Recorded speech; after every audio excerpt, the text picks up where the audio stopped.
जिस इंसान ने टाइम की कीमत नहीं जानी वो लाइफ में कुछ नहीं कर सकता। अगर आप एक बार फेल हो जाते हैं इसका मतलब, या आप एक बार एक रास्ते पर ठीक नहीं पहुंचते इसका मतलब आपने रास्ता गलत लिया था, अब आपको दूसरा रास्ता लेने की जरूरत है। छोटे छोटे गोल सेट करने चाहिए, चाहे वो लाइफ के हों, चाहे आप जॉब की तैयारी कर रहे हैं। जब मैं पढ़ता था तो मैं ऐसे ऐसे अलार्म सेट करता था, उठ जा बेटा नहीं तो तेरा क्या होगा। सबसे पहले तो सिलेबस जाने कि सिलेबस क्या है, उसके बाद किताबें हमें इकट्ठी करने का बहुत शौक होता है, हम बहुत सारी किताबें ले आते हैं। किसी ने बोला यार ये किताब भी ले ली।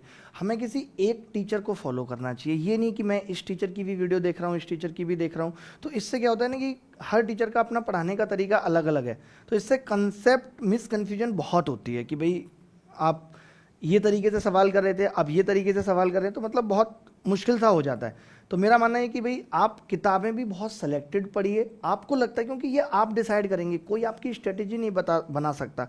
जैसे आप हमेशा कहते हैं कि आप अपनी स्ट्रेटेजी बताइए, कुछ लोग होते हैं कि इस साल फेल हो गए, अगले साल फिर फेल हो गए, क्योंकि वो उसी स्ट्रेटेजी पे काम कर रहे हैं। अगर आप एक बार फेल हो जाते हैं इसका मतलब, या आप एक बार एक रास्ते पर ठीक नहीं पहुंचते इसका मतलब आपने रास्ता गलत लिया था, अब आपको दूसरा रास्ता लेने की जरूरत है। लेकिन हम फिर भी उसी रास्ते पर और आगे बढ़ते रहते हैं और आगे, समझ रहे हैं बात को। तो छोटे छोटे टारगेट सेट करिए लाइफ के कि भाई मुझे इतने दिन में ये टॉपिक खत्म करना है। सिलेबस जानने के बाद, जैसे आपको पता है कि भाई मेरे सिलेबस की लेंथ ये है, मैं इतना इस महीने तक खत्म कर दूंगा, मैं इतना इस महीने तक खत्म कर दूंगा। छोटे छोटे टारगेट्स बना के आपको पढ़ना है, सेलेक्टिव बुक्स पढ़नी है। ये नहीं कि मैं एक बुक्स ले आया फिर अब मैं बार बार दूसरी बुक्स ले आया, तीसरी बुक्स ले आया, जबकि मैं पढ़ नहीं रहा। अगर आप एक बुक लेके आए तो उसको पहले खत्म करिए पूरा, और उसको इम्प्लीमेंट करना सीखिए। जैसे आप देख रहे हैं कि जब तक आप इम्प्लीमेंट नहीं करेंगे तो पढ़ने का कोई फायदा नहीं है। आप देख रहे हैं हमारे समाज में महिलाएं कब से रामायण पढ़ रही हैं, फिर भी आज भी सास बहू का झगड़ा खत्म नहीं हो रहा। क्यों नहीं हो पा रहा? क्योंकि भाई वो उसको इम्प्लीमेंट नहीं कर पा रही। पढ़ने से कुछ नहीं होगा, इम्प्लीमेंट करना बहुत ज़रूरी है।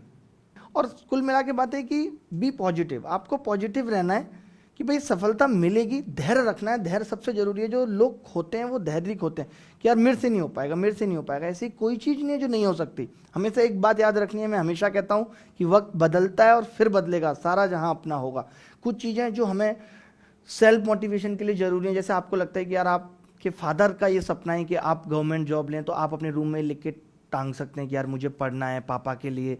या आप ये लिख के टांग सकते हैं कि यार जब मेरा रिजल्ट आएगा और उस वक्त मेरे रिश्तेदार मुझे फ़ोन करेंगे, मैं उनको क्या जवाब दूंगा। तो ये कुछ कड़वी कड़वी बातें हैं जो आपको पढ़ने के लिए बेचैन करेंगी, मजबूर करेंगी। जब मैं पढ़ता था तो मैं ऐसे ऐसे अलार्म सेट करता था, उठ जा बेटा नहीं तो तेरा क्या होगा। मतलब अलार्म की टैगलाइन रिमाइंडर में मैं ये लगाता था। ये आप दिन में भी लगा सकते हैं कि जब आपको लगेगा कि 2-2 घंटे पे आपने लगा दिया, आप टाइम वेस्ट कर रहे होगे, जब आपको ये टैगलाइन दिखेगी तो आपको लगेगा यार नहीं नहीं मुझे पढ़ना है।